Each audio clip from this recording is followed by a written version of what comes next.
He likes a challenge, as we all know. How friends and family are helping a Lexington gas station clerk now paralyzed after an attempted robbery. She's using her loss to save others. You don't want to have to bury your loved ones. How this woman is helping people fight addiction. UK has been struggling in the SEC. They are hoping a win over South Carolina turns their luck around.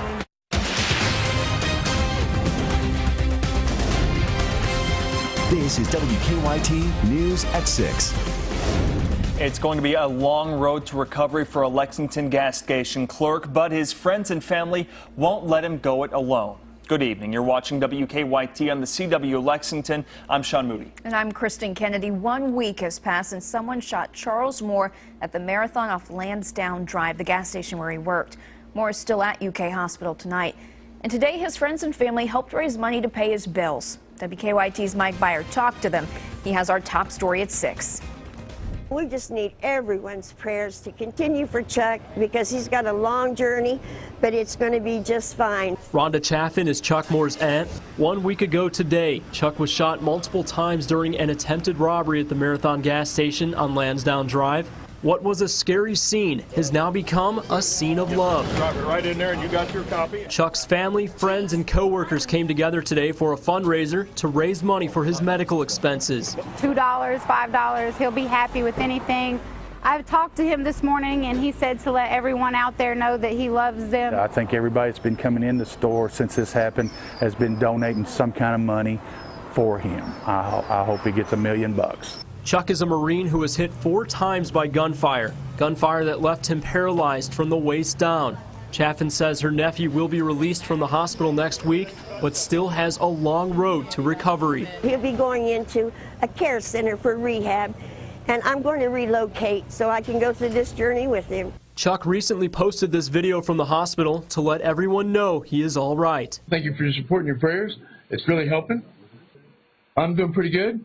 I don't think I'll have much problems. Everybody knows I'm a Marine, so 4 rounds ain't. While Chuck had that message for us, his support system has a message for him. Everybody loves him and he makes everybody smile. More luck to you, Chuck. Get well, buddy. He likes a challenge, as we all know, and he will rise again.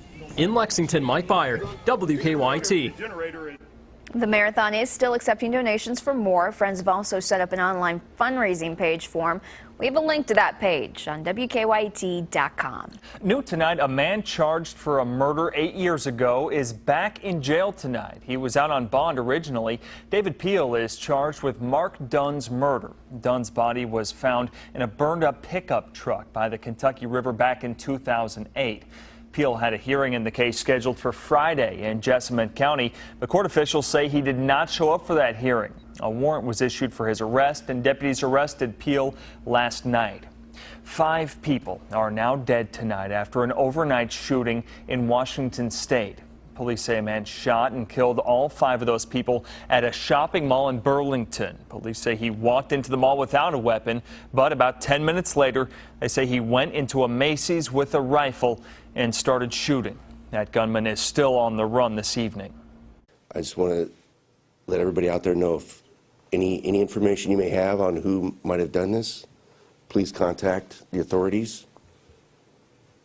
And again, thoughts and prayers to the families as their lives have changed forever. Police say 4 women ranging in age from teens to seniors were all killed at the mall, and a man later died at the hospital. Officers have been out there doing reconstruction at the scene today looking for any kind of evidence.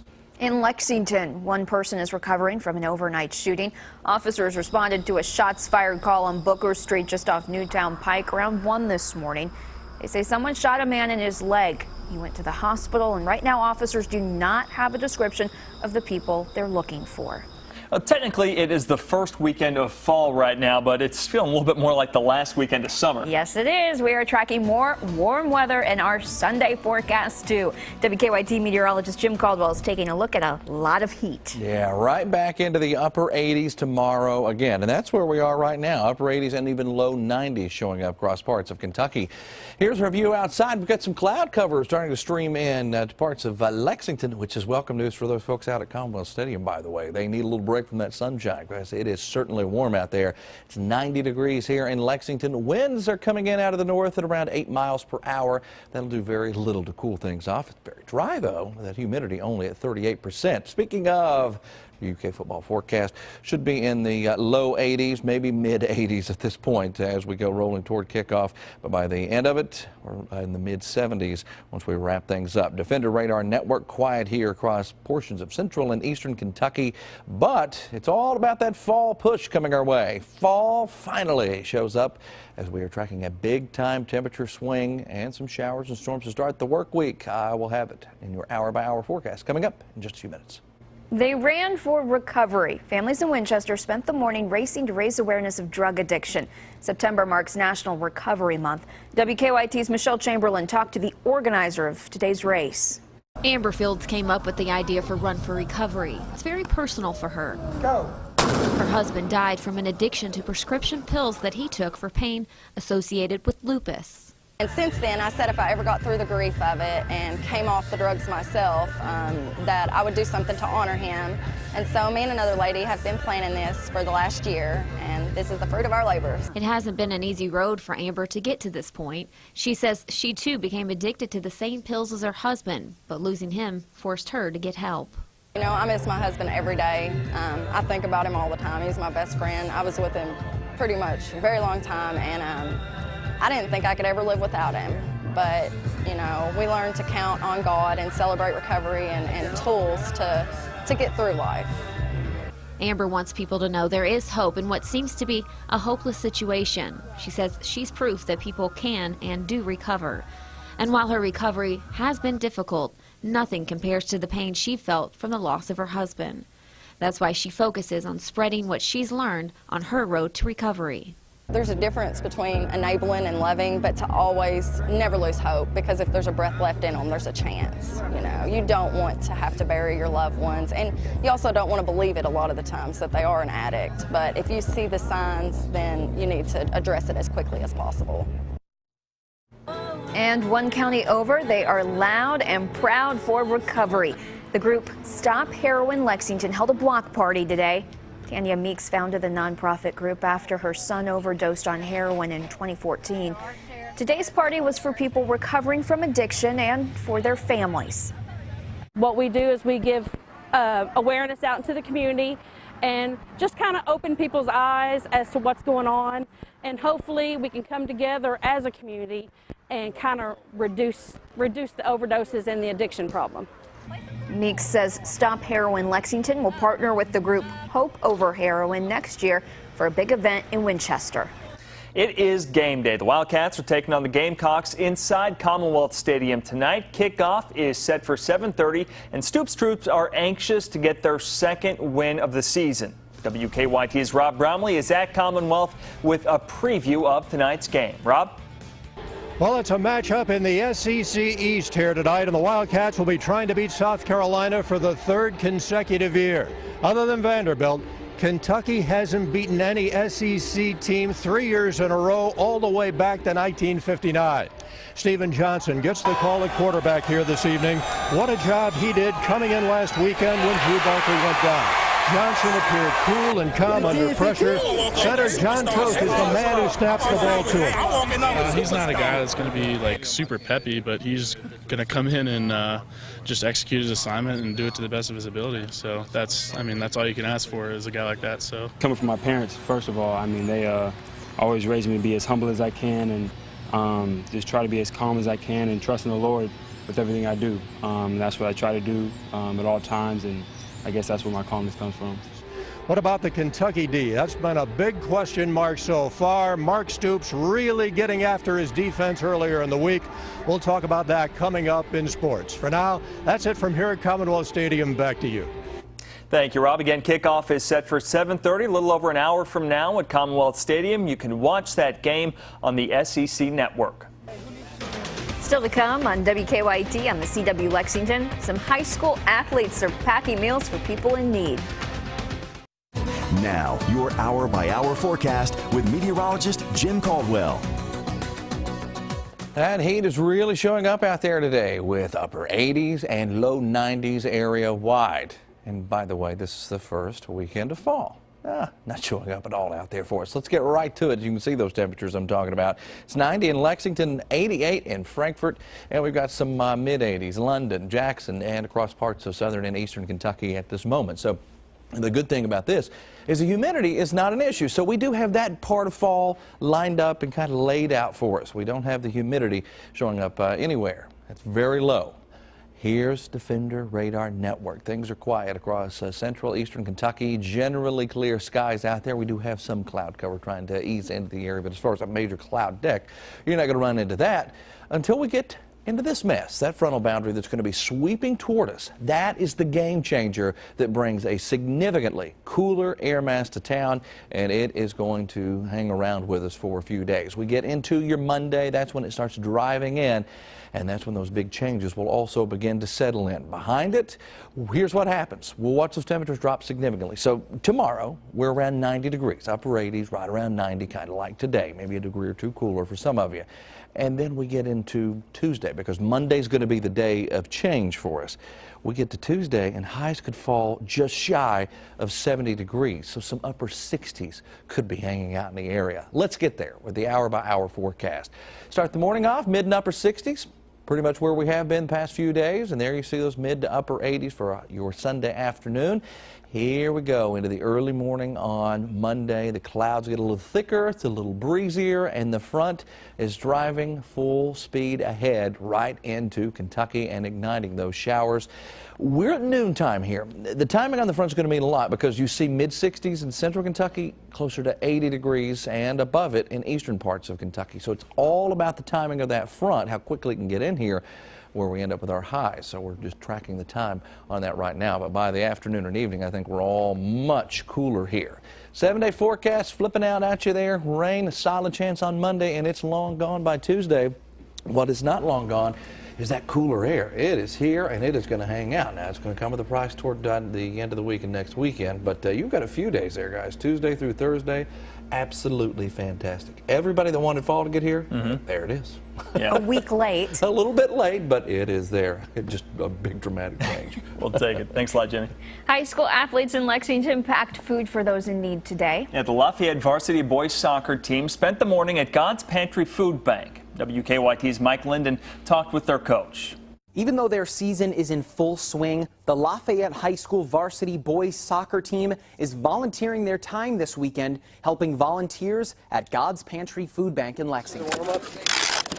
The team of more than 15 students are helping volunteers in shifts organize and package food to send out to the pantry's partner agencies. While it seems like a lot of food, food bank officials say the food the team is working with will be gone within the month. The food bank serves 50 counties throughout central and eastern Kentucky.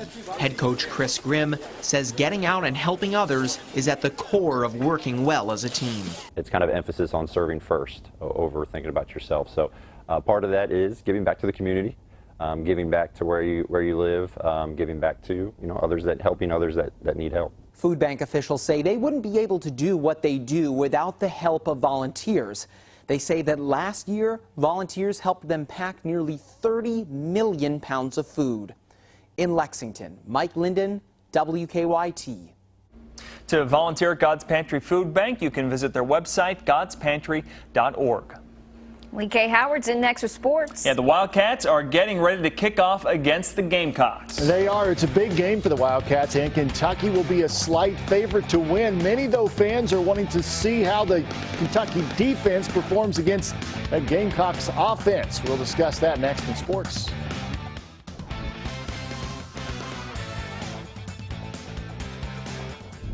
Coming off the first win of the season, the Wildcats have another big task ahead of them tonight with South Carolina. Can Mark Stoops get this team headed in the right direction with another win tonight? With more from Commonwealth Stadium, here's Rob Bromley.